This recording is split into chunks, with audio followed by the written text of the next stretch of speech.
여의도 토픽 시간입니다. 앞서 증권사들 리포트 내용 살펴보셨지만 뭔가 다른 듯 하면서 다 비슷하죠. 일단은 현재 우리가 갖고 있는 다양한 악재들은 여전히 우리가 가지고 가야 될 수밖에 없습니다. 그 안에서 차이가 조금 있다면 지난주까지 하락폭이 조금 더 컸기 때문에 이번 주 들어서의 방향일 텐데요. 그만큼 기술적인 반등이 나올 것이다. 혹은 지난주만큼의 낙폭은 아닌 정도. 일단은 기대치가 많이 낮춰져 있다라는 생각도 동시에 들게 됩니다. 어느 쪽의 방향을 갖게 될지 상당히 중요하겠지만 일단은 어떤 쪽이든 간에 시장 전체에 거는 기대감보다는 일단 종목별로 집중하는 전략이 더 필요하지 않을까라는 생각이 듭니다. 자, 여의도 토픽 안에서 그 전략을 찾아보는 시간일 텐데요. 자, 먼저 증권사들 종목부터 확인해 보겠습니다. 신규 추천 종목 그리고 추천 제외 종목에서 첫 번째 힌트 가져보시기 바랍니다. 먼저 신규 추천 종목부터 공개합니다.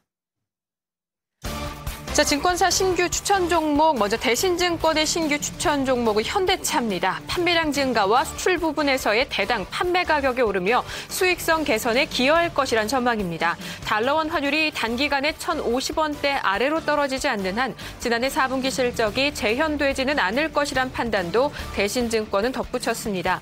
삼성증권은 오늘 SK하이닉스를 신규 추천주로 또 꼽았습니다. 지난해 12월부터 지속된 디램 가격 상승으로 수익 개선이 예상된다는 설명이고요. 결국 올 1분기 영업이익 2천억 원대로 지난해 같은 기간 대비 흑자 전환할 것이란 전망도 덧붙였습니다.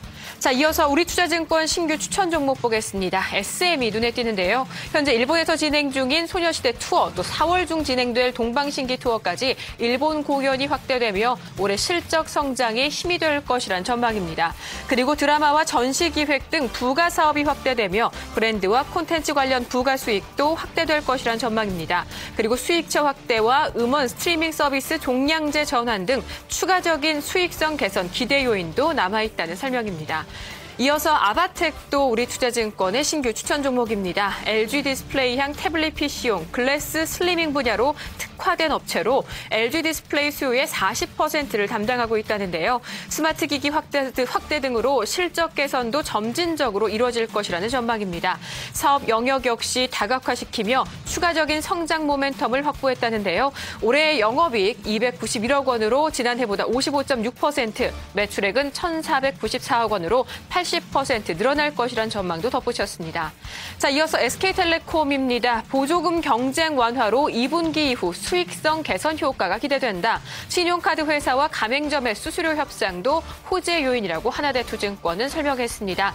자, 마지막으로 NHN도 하나대투증권의 신규 추천주입니다. 모바일 메신저 라인의 게임 매출 증가로 성장성이 부각될 것이란 점을 주목했습니다. 그리고 기업 분할로 인해 각 사업 부문의 전문성 강화도 기대 요인이라고 덧붙였습니다. 자, 의미가 있는 추천 종목이 있습니다. 현대차죠. 지난주 큰 폭의 하락이 이어졌고요. 결국 금요일자 종가로 인해서 20만 원도 이탈이 됐습니다. 그간의 악재 속에서도 잘 반등하면서 힘들게 22만 원대까지 회복해놨더니 정말 내리는 것은 한순간이다라는 생각이 다시 한번 들어요. 앞서 여러 가지 기대 요인들 포인트로 언급이 됐지만 환율이든 실적이든 간에 일단은 이번 주 기술적 반등이 가능하지 않을까라는 그 근거로 꼽아볼 수 있을 것 같습니다. 수급적인 측면에서도 기관 쪽에서는 사흘 연속 매수가 되는데 그보다 월등히 긴 시간 그리고 조금 더 많은 물량을 일단 외국인 쪽에서는 매도로 선택하고 있습니다. 오늘 현대차의 반등 가능성, 비단 현대차나 자동차주 전체의 움직임만을 놓고 볼 수는 없는 상황입니다. 우리 시장 동반한 상승 역시도 상당히 중요한 의미선으로 현대차를 연결시켜 볼 수 있을 텐데요. 현대차도 그렇고 코스피도 그렇고 기술적 반등 이상을 의미하고 또 보여줄 수 있을지 오늘장 움직임 상당히 주목해 볼 만하지 않을까 싶습니다. 자, 이번에는 추천 제외 종목 볼게요. 어떤 종목일까요? 화면 보시죠. 자, 증권사들의 추천 종목, 제외 종목이죠. 4종목이 올라와 있습니다. 현대차가 이번 동양증권에서는 추천해서 제외했습니다. 추천 수익률 하향됐다는 점을 이유로 꼽았고요. 다음으로 삼성증권은 한세 실업을 넣었네요. 종목 교체 차원에서 내린 결정이라는 간략한 설명이 되어 있습니다. 이어서 우리투자증권의 추천 제외주는 2종목인데요. 먼저 비상교육, 단기적으로 주가 모멘텀도 약화돼 있고 기관 매도로 20일 이동평균선을 하회하며 주가 상승세가 약화될 것이란 우려를 지적했습니다. 자, 롯데하이마트도 올라왔습니다. 지정학적 리스크와 외국인 매도에 따른 영향이라고 설명했고요. 이로 인해 단기 상승 추세 이탈로 제외한다고 우리투자증권은 추천 제외 사유를 설명했습니다. 자, 추천 제외 종목에서도 현대차입니다. 오늘장 움직임 정말 궁금하실 것 같고요. 또 하나가 유통주 얘기 또 빼놓을 수 없을 것 같아요. 최근에 계절적 성수기 기대 요인과 맞물리면서 유통주가 상당히 주목을 받았습니다. 저희 여의도 토픽 시간에서도 그중에서 롯데 하이마트 얘기 지속적으로 신규 추천 종목에서 언급을 드렸던 걸로 기억을 하는데요.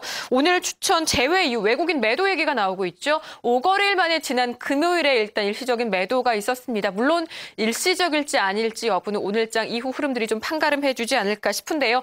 일단은 이틀 동안에 좀 급락 나오면서 75,000원대죠. 5일선이 이탈된 상황입니다. 여기서 조금 더 주목할 부분은요. 오늘 또 다른 증권사인 한화투자증권에서는 롯데 하이마트 실적 턴어라운드 기대감으로 오늘 주목하기도 했습니다.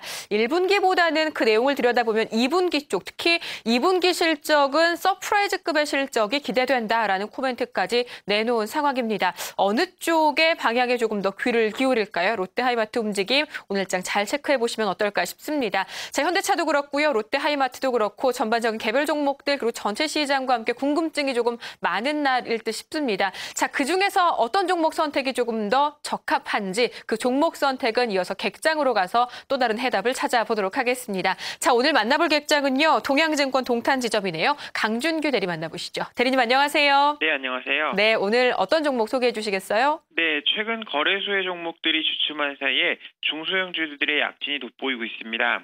그중에 최근 게임과 헬스케어 관련 업종들이 특히 강세를 보이고 있는데 금일 추천해드릴 종목은 헬스케어 종목 중 하나인 인포피아입니다.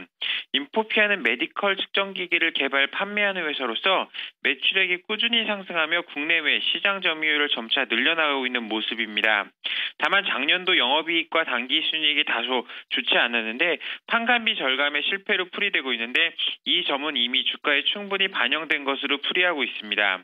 인포피아를 포함해서 최근 차바이오엠과 오스템 임플란트 등 헬스케어 관련주들이 두각을 나타내고 있는 이유는 여러 가지가 있겠는데요.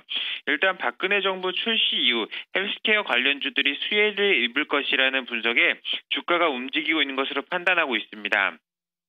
미국 역시 오바마 정부가 재집권한 이후에 거론된 수혜주가 헬스케어였으며 지난주 미국 증시에서 역시도 헬스케어 관련주들이 급등하는 등 시세 분출을 위한 환경은 어느 정도 조성된 것으로 풀이하고 있습니다. 특히 고령화 시대를 앞두고 헬스케어 관련주들에 대한 수요와 투자가 계속적으로 증가하고 있기 때문에 장기적인 성장성도 다른 업종에 비해서 훨씬 더 우수할 것으로 판단하고 있습니다.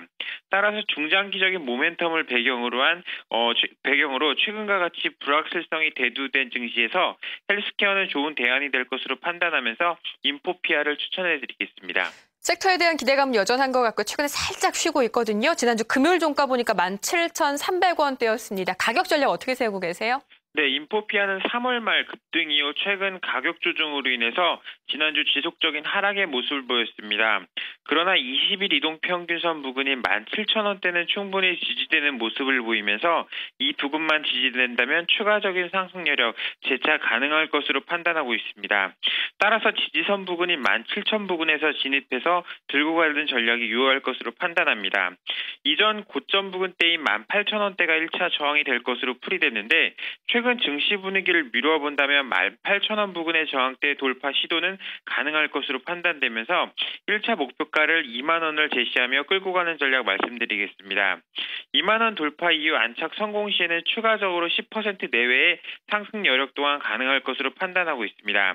다만 차익 실현 매물 출회 시에는 추가적인 하락에 대비해서 15,000원 부근에는 손절로 대응해서 리스크 관리할 것을 권유해드리면서 인포피아를 추천해드리겠습니다. 네, 알겠습니다. 대리님 말씀 잘 들었습니다. 네, 감사합니다. 네, 오늘 인포피아 함께 살펴봤습니다. 동양증권 동탄투자의 강준규 대리와 함께한 여의도 토픽이었습니다.